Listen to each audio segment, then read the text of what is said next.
There is a strange fact about the animal kingdom that most people never think twice about. The giraffe is the tallest creature to ever walk the African plains, yet its heart has to work harder than almost any other heart alive, just to push blood 7 feet upward into a brain that lives above the clouds of dust and noise where every other animal is grazing. Standing tall is not free, it costs something. And that single, quiet biological fact is the whole secret behind why some people build extraordinary wealth, while people working twice as hard, for twice as long, stay stuck at eye level with everyone else. Here is the uncomfortable truth almost nobody tells you about money. Working hard is not a wealth strategy, it is a survival strategy. It is what the herd does. Herds graze at the same height, follow the same paths, drink from the same watering holes, and quietly hope that safety in numbers will protect them from the lion hiding in the grass. But herds do not build fortunes. Herds do not create generational wealth. Herds get eaten, both by predators and by tax codes. For 30 years, one man sat across the table from millionaires, entrepreneurs, and billionaire families, watching how they actually made decisions with money, decisions the rest of the world never sees, and what he discovered broke almost everything he had been taught to believe about hustle, savings accounts, and playing it safe. He discovered that the wealthiest people on earth were not smarter, luckier, or born into more advantage than everyone else. They simply saw the field differently. They had, in every sense of the word, stuck their necks out. By the end of this video, you will understand exactly why that phrase is not a metaphor, it is a strategy, and once you see it, you will never look at money, work, or your own potential the same way again. The man behind this transformation is Chris Jarvis, a mathematician turned financial strategist who spent 3 decades solving the most complicated money problems for the ultra-wealthy. He was not writing theory from a classroom. He was sitting in boardrooms while family fortunes were built, protected, and nearly destroyed.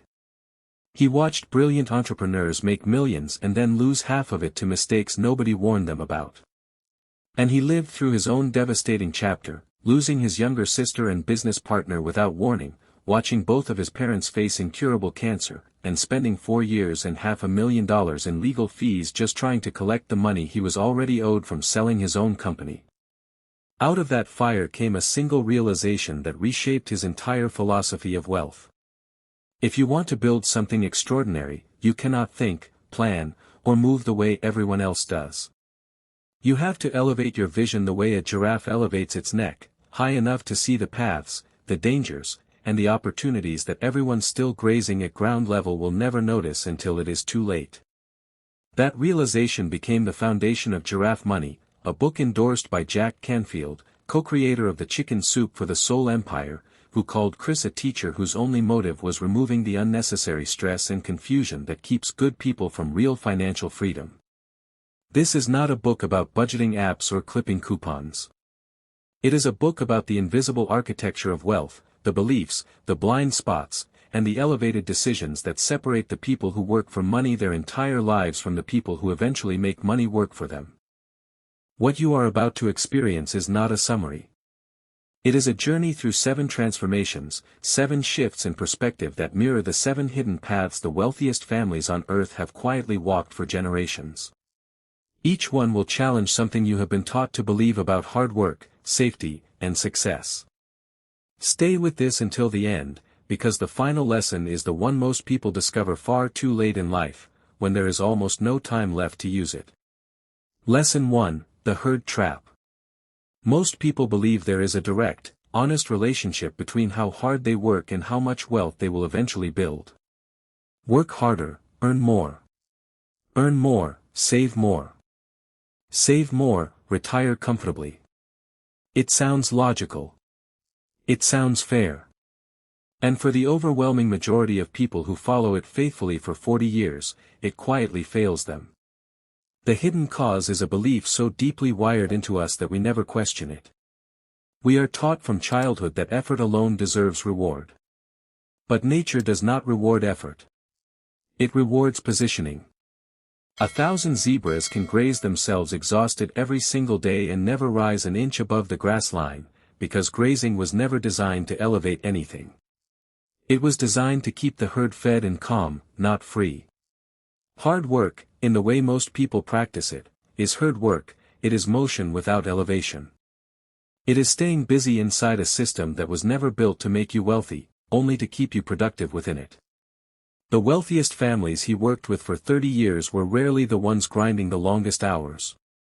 They were the ones who had quietly stepped outside the herd's rhythm entirely, choosing which game to play instead of simply playing harder at the one everyone else had already accepted. Jarvis often describes watching brilliant, hardworking entrepreneurs build 7- and 8-figure businesses through sheer force of will, and then hand almost half of it away, not because they lacked intelligence, but because nobody ever taught them there was a different field to graze in. They were playing the herd's game at an elite level, when the real opportunity was standing just outside the fence the whole time. The action here is uncomfortable but essential. Stop measuring your progress by how tired you are at the end of the day. Start asking a harder question: am I working inside a system designed to reward the herd, or am I positioning myself somewhere the herd cannot follow? That single shift in questioning is where every giraffe begins. But the author discovered something even more surprising. Working hard inside the wrong system does not just fail to build wealth. It actively drains you of the one resource you will need most for what comes next: perspective. Lesson 2: The elevated neck. Even ambitious, driven people often make the exact same financial decisions as everyone around them, not because those decisions are correct, but because those decisions are visible. We copy what we can see. And on the savannah, at ground level, all anyone can see is the back of the animal directly in front of them. This is a perspective problem disguised as a financial problem. Most advice about money, the kind sold on television, in bank lobbies, and in casual conversation, is generic advice built for the herd, because the herd is the largest audience. It is not wrong so much as it is flattened, designed for average outcomes because average is safe to sell at scale. Jarvis's central metaphor is almost embarrassingly simple once you hear it, and that is exactly why it works. The giraffe survives and thrives because its physical structure forces elevation. It cannot graze at ground level even if it wanted to. Its entire biology demands that it see further than anything else in its environment. Jarvis argues that financial elevation works the same way. The moment you deliberately raise your vantage point, whether that means understanding tax strategy, asset protection, or how the ultra-wealthy structure ownership, you begin seeing paths through the field that were always there, just invisible from ground level.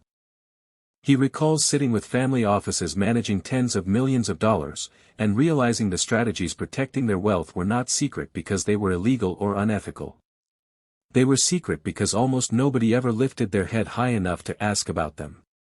The same tools were available to far more people than used them. Elevation was not a privilege. It was a decision. Pick one area of your financial life this week, whether it is how you are taxed, how your assets are titled, or how your business is structured, and ask a single elevated question: what do people at the highest level of wealth do differently here that I have simply never been told about? You do not need the answer today. You need the height to start seeing that a different answer exists at all. However, this is only half of the story. Because seeing a better path is one thing. Having the nerve to actually walk it, while everyone around you insists you are making a mistake, is an entirely different kind of courage. Lesson 3: The price of standing out. The tallest animal on the savannah is also the easiest to spot. There is nowhere to hide 7 feet above the grass line. And this is precisely why so many capable, intelligent people quietly sabotage their own financial growth. Standing out feels dangerous, even when staying hidden is what is actually costing them everything. Jarvis points to something most personal finance books completely ignore: popular culture and media are not neutral. They are, whether by accident or design, built to keep people consuming, comparing, and staying exactly where they are. Every algorithm rewards conformity. Every feed quietly whispers that normal is safe, that ambition is arrogance, and that wanting more than your neighbors is somehow suspicious. Very few people are told outright that they should stay small. They are simply never shown, at scale, what it actually looks like to rise. The wealthiest families Jarvis worked with were almost universally comfortable being misunderstood. They were the ones criticized at family gatherings for their financial decisions, the ones called reckless for leaving stable jobs, the ones quietly mocked for taking wealth building seriously before it was fashionable to do so. Every giraffe pays a visibility tax. It gets noticed by predators precisely because it towers above everything else. But that same height is what lets it reach food no other animal on the plain can access. The exposure and the advantage are the same thing, inseparable from one another. Jarvis describes a recurring pattern among entrepreneurs he advised who eventually built extraordinary wealth. Almost every one of them had a specific memory of being told, by someone they respected, that their plan was too aggressive, too risky, or simply unrealistic. The ones who built wealth were not the ones who avoided that criticism. They were the ones who kept walking anyway, because they trusted their elevated view of the field more than they trusted the comfort of the herd's approval. Identify one financial decision you have been quietly delaying because you are worried about how it looks to other people, whether that is starting a business, investing aggressively, or simply talking openly about money. Name the fear specifically. Then ask whether that fear belongs to your future, or whether it actually belongs to the herd's discomfort with watching you rise above it. The real breakthrough comes next, and this is the part almost nobody sees coming, because it has nothing to do with earning more. It has everything to do with what is quietly slipping through your fingers right now, without you ever noticing it happening. Lesson 4, the blind spots that bleed you dry. You can be intelligent, disciplined, and genuinely successful, and still be hemorrhaging enormous amounts of money every single year through mistakes you cannot even see, because nobody in your life has the financial vantage point to point them out to you. Jarvis is direct about this, describing specific, repeatable mistakes that quietly derail future millionaires long before they ever realize wealth is slipping away. These are not dramatic failures. They are small, invisible leaks, paying taxes the way an employee pays them instead of the way an owner structures them, carrying the wrong kind of insurance, leaving a growing business completely unprotected from lawsuits, or trusting generic advice from advisors who are optimized to sell products rather than to protect outcomes. He often says that most people are losing roughly half of what they could be keeping, and they do not even know it, because loss by omission does not feel like loss.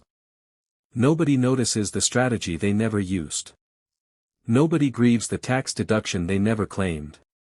It simply disappears, quietly, year after year, and by the time it is noticed, decades of compounding have already been lost along with it. Jarvis describes working with successful business owners generating impressive revenue, who were nonetheless one lawsuit, one audit, or one bad year away from losing everything they had built, because their success had outpaced their protection. Their business had grown a long neck without ever developing the powerful kick a giraffe relies on to survive an actual attack. This week, have an honest, specific conversation, either with a qualified professional or simply with yourself, about the 3 places most people bleed money silently: how your income is taxed, how your assets are protected from legal risk, and how prepared your business would be to survive an unexpected event tomorrow. You cannot fix a blind spot you refuse to look at directly. There is a reason this lesson stings more than the others. It is not about a single bad decision. It is about years, sometimes decades, of small, invisible leaks compounding quietly in the background while everything on the surface looked like success. Jarvis often reminds the people he advises that the goal is not to become an expert in tax law or legal structuring overnight.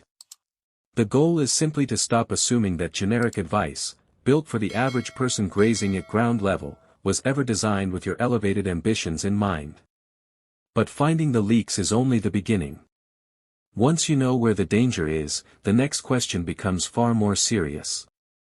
What are you actually doing to defend what you have already built? Lesson 5, Building Your Armor. Wealth that cannot be protected is not wealth. It is simply a target waiting to be found, whether by predatory lawsuits, unnecessary taxation, poor estate planning, or the slow erosion of assets that were never structured to last beyond a single generation. This lesson is the most personal in the entire book, and Jarvis does not hide from it. After decades of building wealth for himself and others, he spent 4 brutal years and over $500,000 in legal fees simply trying to collect money that was legally, unquestionably his, from the sale of his own company. The wealth existed. the protection around it did not. And that gap very nearly cost him everything.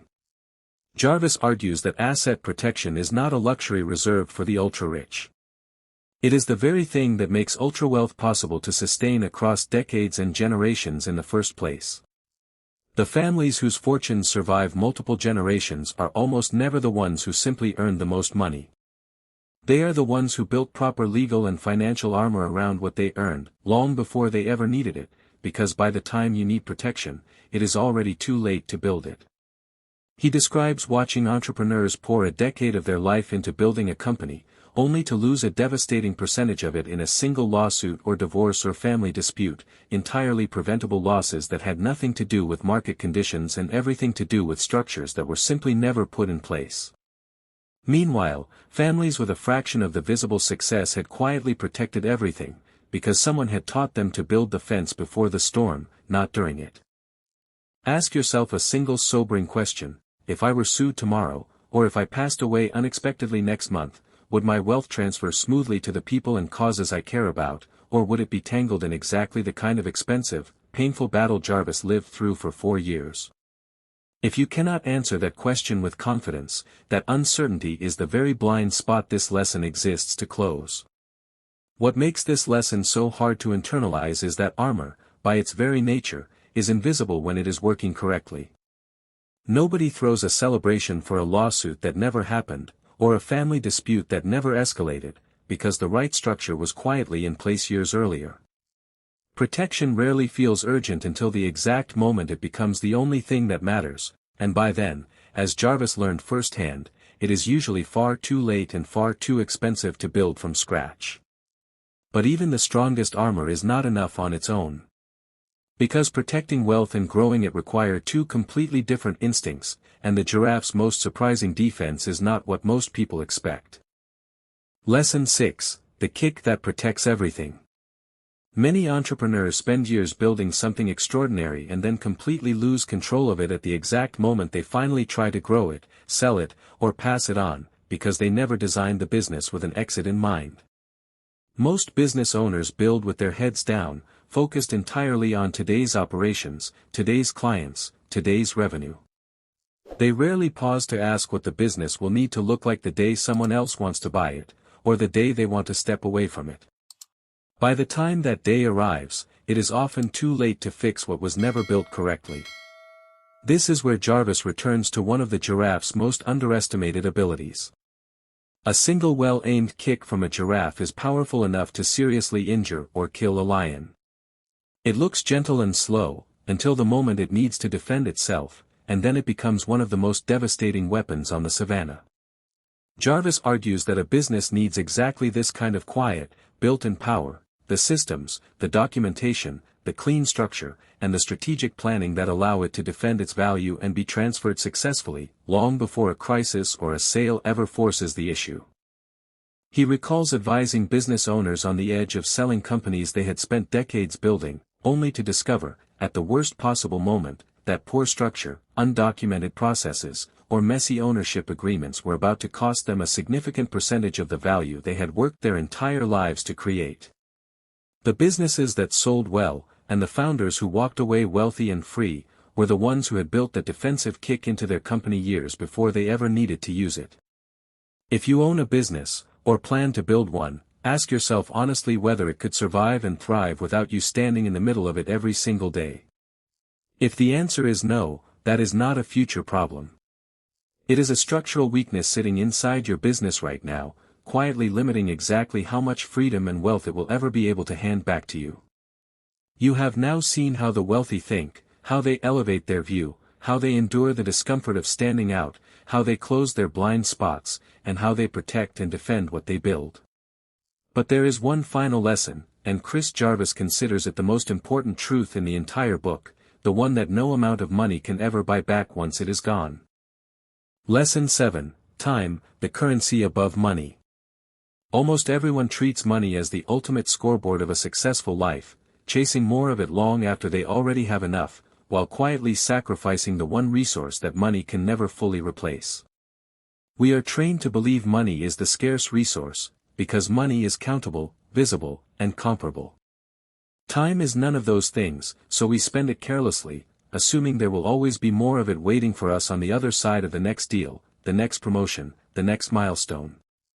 After watching his younger sister and business partner pass away unexpectedly, and after watching both of his parents face incurable cancer while he was still deep in the fight of his career, Jarvis arrived at the belief that anchors the entire philosophy of Giraffe Money. Father Time is undefeated. No one has ever out-negotiated it, out-earned it, or outworked it. The most important skill the wealthiest families ever master is not accumulating money. It is leveraging the limited time they have, protecting the freedom to spend that time with the people they love, and building wealth that serves their life instead of consuming it entirely. Jarvis describes the quiet grief of watching brilliant, driven people finally reach the financial success they had chased for decades, only to realize they had spent the very years they were trying to protect, in the process of protecting them. The families who impressed him most were not the ones with the largest balance sheets. They were the ones who had used their elevated financial perspective specifically to buy back time, presence, and freedom, long before life forced the lesson on them the hard way. Choose one decision this month that trades a little bit of short-term money for a meaningful amount of long-term time, whether that means delegating something you have been holding onto too tightly, automating a part of your financial life, or simply saying no to one more obligation that money cannot actually replace. This is the giraffe's final and highest lesson: elevation was never really about seeing further. It was about living longer, in every sense of the word, with the people who matter most. Let's conclude it. You began this journey standing at ground level, inside the herd, believing that hard work alone would eventually lead somewhere extraordinary. Now you understand why that belief quietly fails so many capable, hardworking people. You have walked through 7 elevated shifts, escaping the herd's rhythm, raising your perspective, enduring the visibility that comes with standing out, closing the blind spots silently draining your wealth, building real protection around what you create, engineering a business that can defend and transfer its own value, and finally, understanding that time, not money, is the resource every giraffe ultimately protects.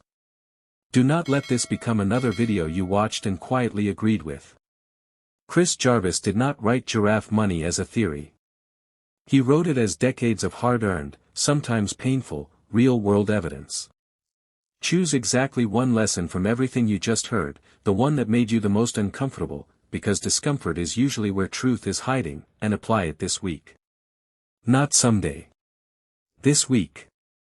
If this journey shifted the way you see money, work, and your own potential, subscribe to this channel, because we bring you these transformations from the world's most powerful books every single week, and share this with the one person in your life still grazing at ground level, still working harder instead of higher. Here is the idea to carry with you long after this video ends. Every single animal on the savannah has access to the exact same sun, the exact same rain, and the exact same soil. The only difference between the ones that merely survive and the one that sees over the tree line is the willingness to stand taller than everyone told them was comfortable. Your wealth, your freedom, and your time are still out there, growing exactly where the herd never thought to look. The only question left is whether you are finally ready to stick your neck out and go get them.